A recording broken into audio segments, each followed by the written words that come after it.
Composition, the rule of thirds, and the golden ratio. How do we know what looks good in a picture or design and why?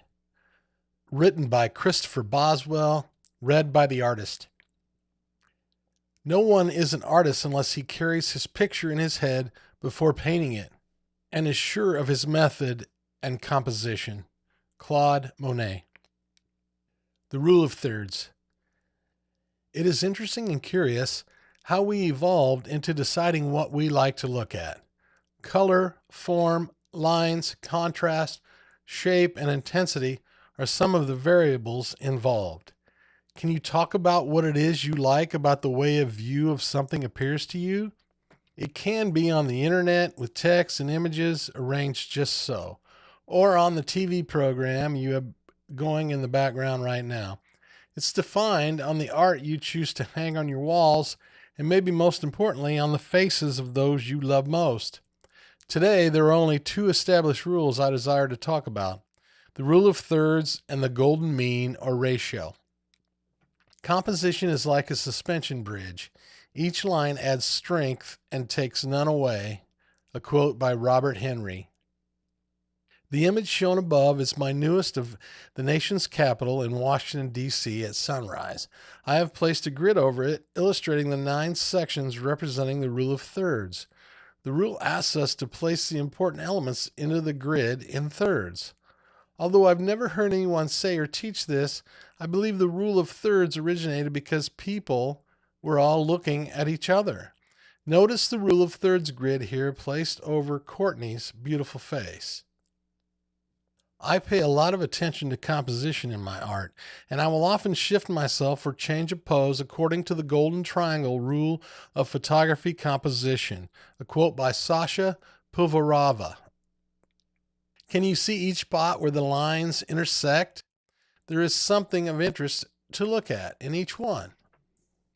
This is no accident in this portrait, and neither is it inside our brains as it calculates and decides what is pleasing behind our cornea before hitting the retina. I believe this is how we decided where the points of interest should be in anything we are looking at. Her eyes fall into the grid that cover the top third of the frame. Then look at how her mouth falls into the lower horizontal line, and the edges of her lips just almost touch the vertical lines representing the thirds. If you refer back now to the first image I posted about no rules, you can see what I was illustrating there. The subject of interest is directly in the center of the frame. This is a rule. It should not be done like that in theory, but it works in this example. The center of interest is so strong the rule does not apply. Our eye does not care what surrounds that little message in this case.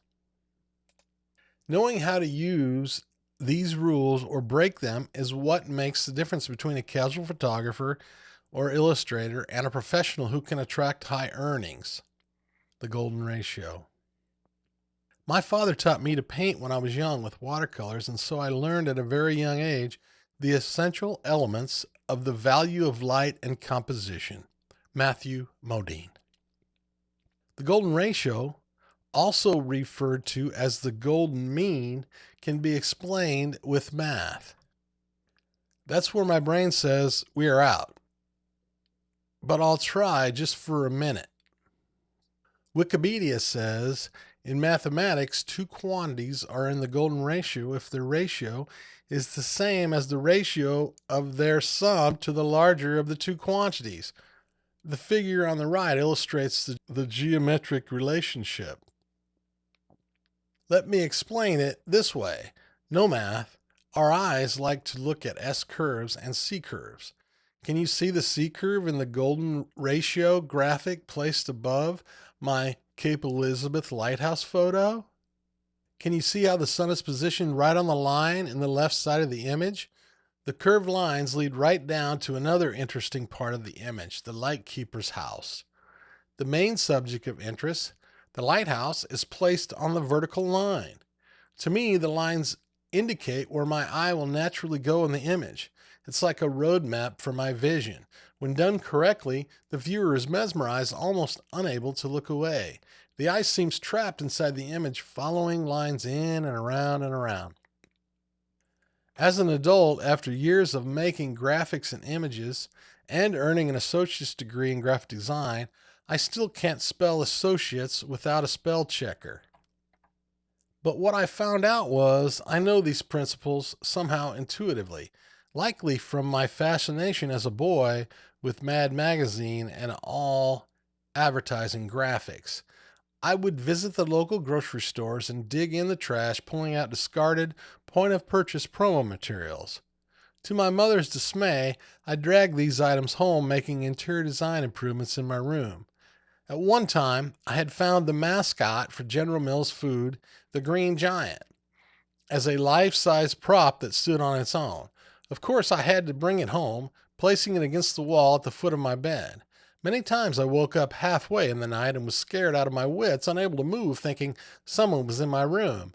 I finally had to say goodbye to Jolly.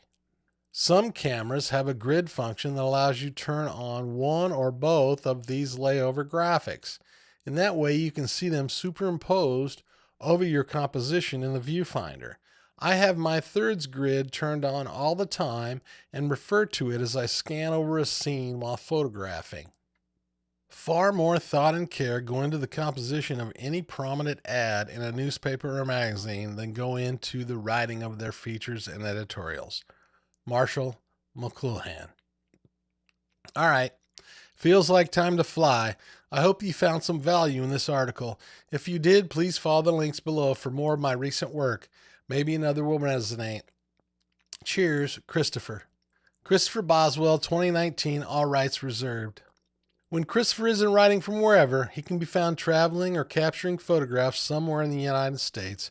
He may be generating graphic design, building a website, processing images or video, flying his unmanned aerial vehicle, wrangling dogs, or backpacking and kayaking. He lives in Tacoma, Washington. We invite you to learn more about Christopher at realwindowcreative.com.